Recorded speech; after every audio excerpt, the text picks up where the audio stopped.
Amigos, seguidores da RDK Comunicações, estamos aqui nessa segunda-feira gelada para darmos sequência à nossa programação e mais uma edição do Resenha com Helena Bazede, que sempre traz convidados muito especiais com o patrocínio, a colaboração de Eletrocel e Black Sistemas de Segurança, duas empresas tradicionais da nossa região e do estado que acreditam no trabalho da gente. Eu tenho aqui hoje Beto Guevara. Quem não conhece Beto Guevara no Vale do Taquari e no estado? Aliás, a família do Beto Guevara.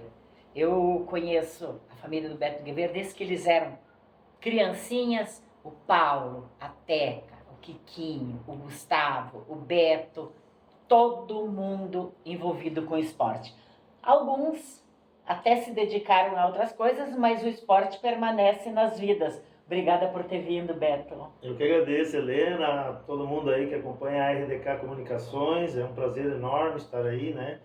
Para falar um pouquinho daquilo que a gente mais gosta, que é do esporte, né? A nossa família Guevara, como tu bem falaste, né? Todo mundo é muito apaixonado e movido pelo esporte até hoje. E eu resolvi dar sequência, né? Até cheguei a estudar direito em 2 anos e meio, mas depois de um certo momento eu vi que a minha vida estava ligada ao futebol e tudo aquilo que a gente aprendeu quando era pequeno, né? Através dos nossos pais, das pessoas que gostavam, Ademir Stamba lá, pai do Marcelinho, que até hoje também estão lá envolvidos, né, com a sociedade, e tentar repassar isso, né? Eu acho que é algo tão bom, assim, tão verdadeiro aquilo que foi nos passado, e a gente não podia deixar isso morrer, né? Então hoje, através da minha pessoa, eu tenho Estrelas do Futuro, né, que é a minha paixão. Hoje eu sempre digo que é meu outro filho, né? E através dele, então, a gente tenta ajudar também a contribuir com a sociedade, formando aí futuros cidadãos, né, que é o mais importante dentro de uma sociedade. O pai era advogado, é advogado, o Gustavo seguiu o mesmo caminho e Quiquinho? Também. Quiquinho também é advogado, o Quiquinho eu perdi um pouquinho o contato, e aí só você então que seguiu na profissão do esporte. Conta pra nós essa história, Beto, do tempo lá que eu conheci vocês crianças, que eu conheci teu pai e tua mãe, do América maravilhoso. O América é uma referência, uma das primeiras. Acho que Estrela foi a primeira, né? O América. É sempre bom voltar no tempo, né? Em 1988, nós quase não tínhamos competições e nem escolinhas nas cidades, né? Então sempre dependia de um advogado, que nem meu pai, o seu Mineiro, pai dos guris, do Emerson Fernandes e do Júnior, né? E esse tempo todo ali a gente via que na verdade era tudo meio amador, né? A gente só ia se encontrava domingo para jogar futebol.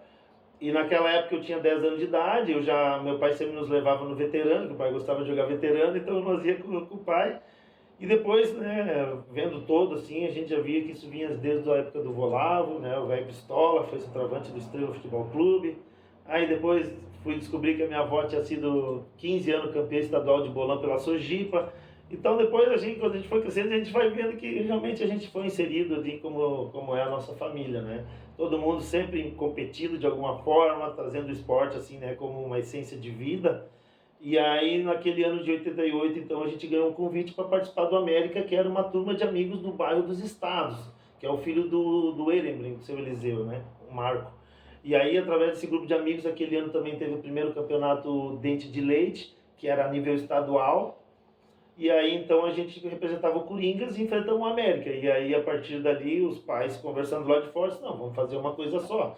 Aí o América começou a se tornar algo mais forte dentro do município, que daí não foi só os meninos do bairro dos Estados, começou a misturar os outros bairros, né? A gente aqui do centro, do Martin Luther, do Santo Antônio, o pessoal mais do lado de cada ponte da cidade ali, né?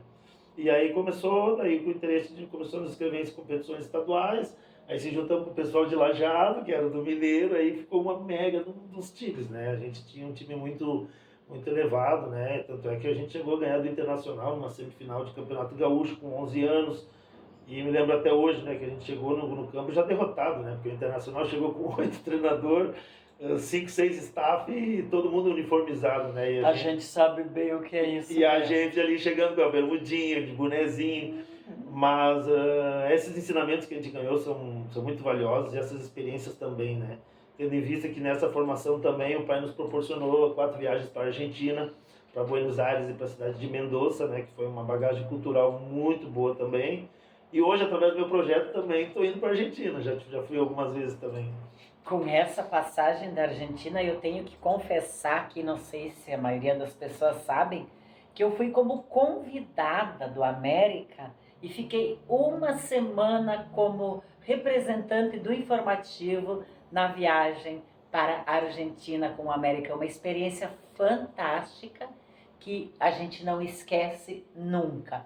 Eu esqueci de dizer que nós estamos aqui nos bastidores com o Elton de Andrade e a Gabriele.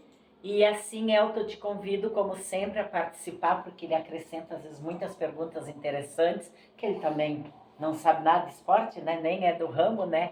Então, vamos colocar o Elton à vontade para participar da nossa entrevista com Beto Guevara, aqui na RDK Comunicações. Se sobrar um espaço no próximo para a Argentina, a RDK vai. Triste. O maior prazer. Olha. E passa todas as informações. Pode ser a Helena, eu, a Gabi, passa todas as informações que a Helena vai digerir e jogar na RDK. Nós já estamos com uma viagem prevista para novembro de 2025, né? Pronto, ó. O meu sonho é voltar a Mendoza, né? Que foi uma das experiências mais bonitas que eu tive na minha vida. A cidade fica ao pé da Cordilheira dos Andes e a divisa com o Chile, né? Então ali também tem um passeio que tu faz de ônibus, quer dizer, 2 horas que tu vai subir na Cordilheira, numa cidade lá que fica a 4.000 metros de altitude, tu caminha na neve, faz trilhas na neve. Nós temos seguidores lá, Grande Maria, lembra da Maria? Temos seguidor em Mendonça. Isso, e agora a gente tá querendo proporcionar também para as famílias, né? Levar alguns pais junto, né? Nessa época também alguns pais viajavam para dar um suporte maior, mas também a gente faz questão da família participar. Eu tive o prazer, eu sempre digo isso para meus alunos também, eu tive um pai na beira do campo que dizia: filho, pode ir para cima que o pai está aqui, não precisa ter medo. Então a gente cresceu como uma fortaleza só com a presença do pai, né? Isso eu peço muito para meus pais, para os pais que a gente tem contato, né? Que não deixe seus filhos, né, à margem das ruas, da sociedade. A gente sabe que hoje está bem perigoso, as crianças precisam estar bem orientadas, mas principalmente também ter a participação dos pais, né? Eu sempre digo que eu fui muito privilegiado por isso, né? Agradecer muito ao meu pai, ao Paulo Márcio. E a Teca, né? A Teca era... Eu digo, a mãe não ia na beira me xingar, porque isso era o papel do pai, mas a mãe também, né? A mãe ficava fazendo cachorro-quente no intervalo do jogo. Era muito participativo. E sabe que quando eu joguei profissional, ela ia todo jogo. E quando o pai ou alguém não podia levar, ela chamava o macaco, o Dumbo, que são Dumbão, professor também, e eles dirigiam o carro e levavam ela para me ver todo o jogo lá no Inter de Santa Maria.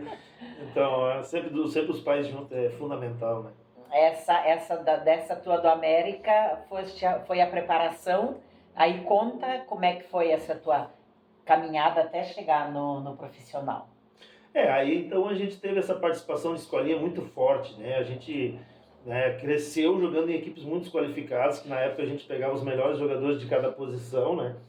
E como não tinha muitas escolinhas, então a gente acabou se tornando uma referência no Vale do Taquari, né? Só que um fato muito triste que aconteceu também foi quando a gente tinha 13 para 14 anos, que a gente sonhava em voar, dar maiores saltos na carreira, foi cortada toda uma verba, porque a escolinha dependia muito da prefeitura, né? Então naquele momento ali a gente meio que veio para Lajeado, ficou mais um ano aqui, né, sendo abraçado pela prefeitura de Lajeado através da figura do Mineiro também, né?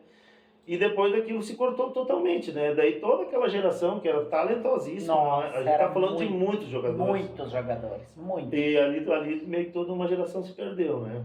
E aí eu continuei jogando futebol amador, com 14 anos fui jogar no Gaúcho de Teutônio, o pai sempre envolvido com a cooperativa lá, né? Representava a cooperativa, trabalhava lá. E aí, a partir dali, já de 16 anos, peguei o primeirinho no Geraldense, o falecido Jaime Leiteiro, né?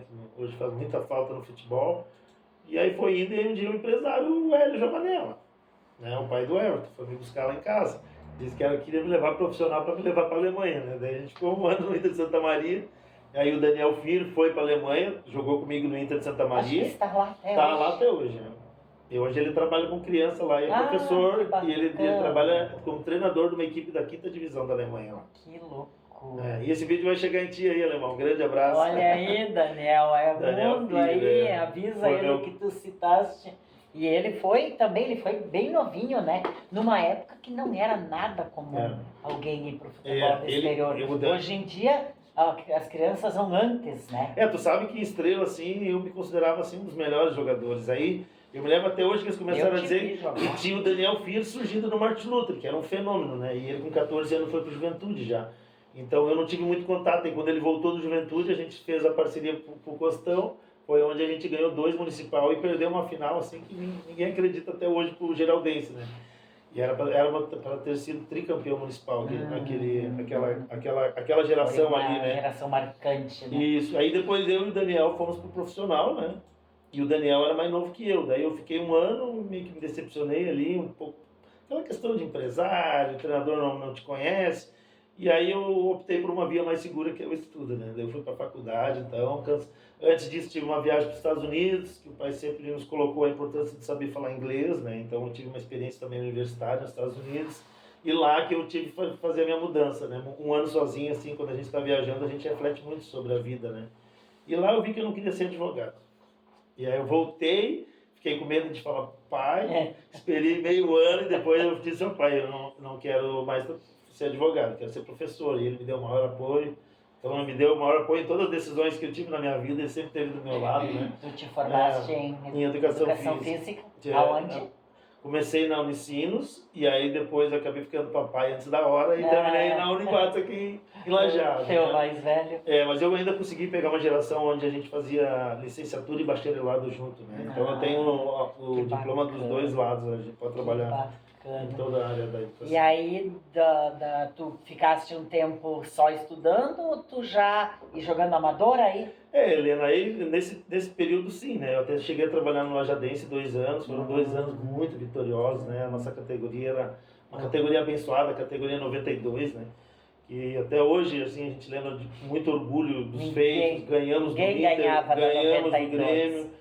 Então, assim, foi uma época onde eu sonhei, talvez, seguir a carreira de treinador, né? Só que meu lado sempre pesa o lado família. Eu nunca me imaginei ficar longe dos meus filhos, longe da minha esposa, no caso, né? Não era o tipo de vida que eu gostaria de ter. E não me arrependo, porque hoje a gente consegue ser feliz, a gente consegue realizar todos os nossos sonhos, deixar uma marca numa cidade onde a gente tem tanto carinho, que é a Estrela, né? Onde eu nasci, fui criado.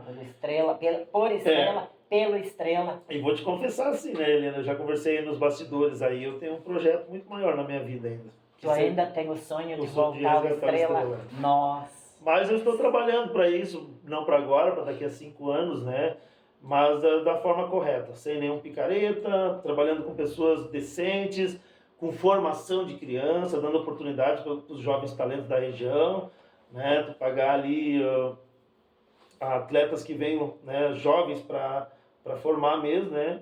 E eu até dizia para o Giovanella na época que eu trabalhava lá, né? A nossa geração 92, só 3 meninos subiram no profissional. E podia ter subido uns 8. Só que como o Lajadense queria subir muito na época, daí eles trouxeram muito jogador de fora e acaba não dando oportunidade na base. Só que é um problema que tu tem que te alimentar, né? O teu clube ele tem que ser alimentado por venda de jogador e não por uma temporada que tu vai gastar o que tu não tem, né? Então isso que eu vejo que falta muito ainda e para muitos clubes, né? O próprio Internacional agora está com dificuldade de revelar e o Palmeiras revela 2, 3 por ano, né? Até mais. Sinal que alguma coisa não está certa no Então Inter, eu vejo assim o Estrela como seria o Lajadense B. Algumas pessoas vão até me criticar, mas os dois têm que estar juntos, né? Eu acho que se o Lajadense está com um pouquinho maior de qualidade, um pouquinho mais de ambição, que o Estrela sirva então para essa gurizada talentosa. Porque daqui a pouco pode ir para o Lajadense, daqui a pouco pode ir para outro lugar, né? Mas que a gente pudesse ter um espaço para alimentar essa gurizada talentosa que muitas vezes não ganha oportunidade. Talvez pela ganância dos clubes de querer subir logo, enfim, né? O Elton já está nos avisando que terminou o nosso primeiro tempo do bate-papo com Beto Guevara, um ícone do nosso futebol, do nosso esporte regional. Eu quero agradecer Eletrocel e Black Sistemas de Segurança por nos apoiar e em seguida a gente já volta. Fique conosco. Antes de voltar, essa ideia é excelente, eu já comprei ela. Essa ideia é excelente. Sim, é um sonho do Beto. Eu já pensei até no campo já, lá no Bonião. Montar uma estrutura lá para 2.000 pessoas. O campo é maravilhoso. Já voltamos então. Isso.